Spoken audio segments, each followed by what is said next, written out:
Hey guys, welcome to this episode of The Rachel Cruze Show. And today we're talking about how to survive a financial emergency. And I know this is something that we don't want to think about, but let's be real. This is real life and it's something that we have to prepare for. So at Ramsey, we talk about a starter emergency fund of $1,000 is what you need to really dive into baby step 2, which is paying off all of your debt. Then once your debt is gone, then you can bump up that $1,000 emergency fund to a fully funded emergency fund of 3 to 6 months of expenses. So again, these two phases of your emergency fund, your $1,000 and your 3 to 6 month fully funded emergency fund, is to provide protection for you from emergencies. But today I'm going to talk about what does it look like when disaster strikes and your emergency fund doesn't cover all of your expenses. So whether you're on baby step 2 and you just have $1,000 saved, or maybe you're facing a large scale emergency that requires your entire 3 to 6 months of expenses of your fully funded emergency fund. So there are some things that you can do and things you need to keep in mind if you or a loved one is ever in this situation. So first, let's make sure that we are on the same page about what an emergency is. A true emergency is unexpected, necessary, and urgent. So getting into a wreck on the interstate, maybe injuring yourself while cooking, or maybe getting laid off from your job, all of these are considered emergencies. And large expenses that you can anticipate, like needing new tires, taking an annual vacation, paying for kids' braces, all of that is not an emergency. And again, this is why budgeting is so important. So when you can anticipate some of life's regular expenses, again, big or small, with your budget, you don't have to panic about fluctuating costs month to month. And like my dad always says, a crisis becomes an inconvenience when you have an emergency fund. So building that margin creates such relief when really hard things happen. But even though it's rare, some circumstances come into your life that is just too much for even your emergency fund to handle. So here are 5 steps that you can take when an emergency is bigger than your emergency fund. The first step is to only pay minimum payments only on all of your debt. So when an emergency happens, you want to focus on your 4 walls, which is food, shelter, utilities, and transportation temporarily. That's it. And for the time being, you need to maintain your existing debts, making sure that it doesn't grow any larger, and keep the new expenses as small as possible. So there's more on how to do this coming up next. But after you get your bearings, then you can channel your momentum back to the debt snowball. So again, paying just your 4 walls and minimum payments on your debt so that you don't have to pay more interest. Paying those minimum payments is really important. And then above that, to be able to say, okay, I need this extra cash for the emergency. So remember, nothing is permanent and certain seasons call for this type of thing. And that's it. So it's season by season, situation by situation. All right, the second step is to negotiate the cost of your emergency. So for some of you, this one may feel a little out of your comfort zone, but making a couple of phone calls and asking some questions can actually save you money. So if a family member lands in the hospital, call the billing department and ask about discounts and financial aid.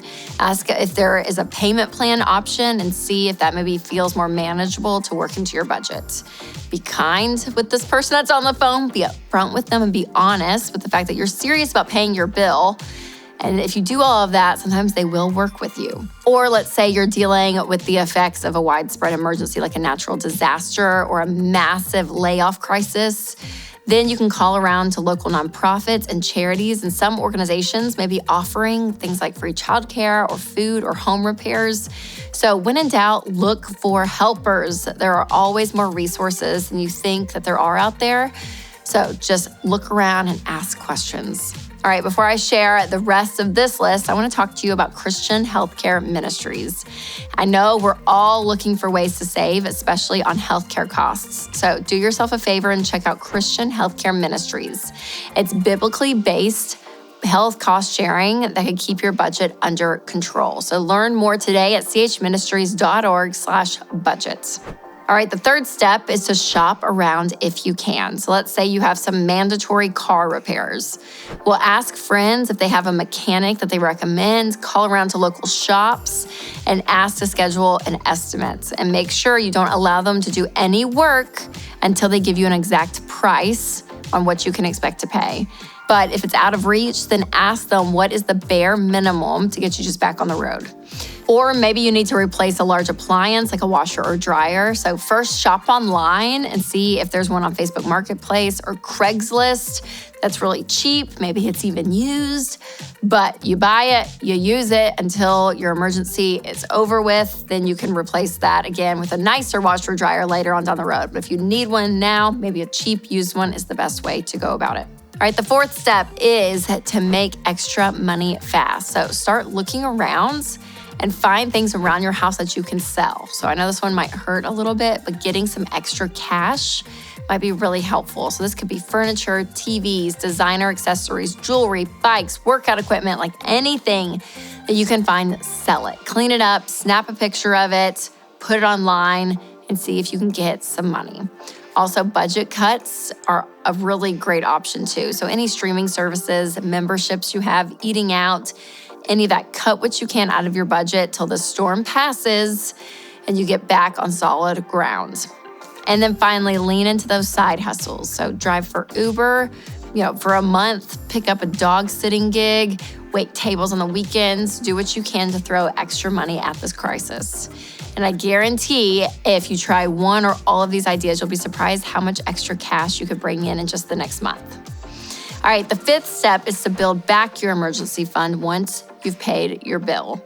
So finally, it's time that you see the light at the end of the tunnel. The dust has settled. When you start to move forward, you first want to build back up your emergency fund. So again, if it was that $1,000 that you use for your emergency, before you go back to aggressively paying off your debt, make sure to build that back up, or even your 3 to 6 months of emergency fund. If you're able to invest and build that back up, that's great, but you may even want to pause investing if you've already moved on to baby steps 4, 5, and 6 to build that emergency back up. Having cushion in your life when it comes to money is so key.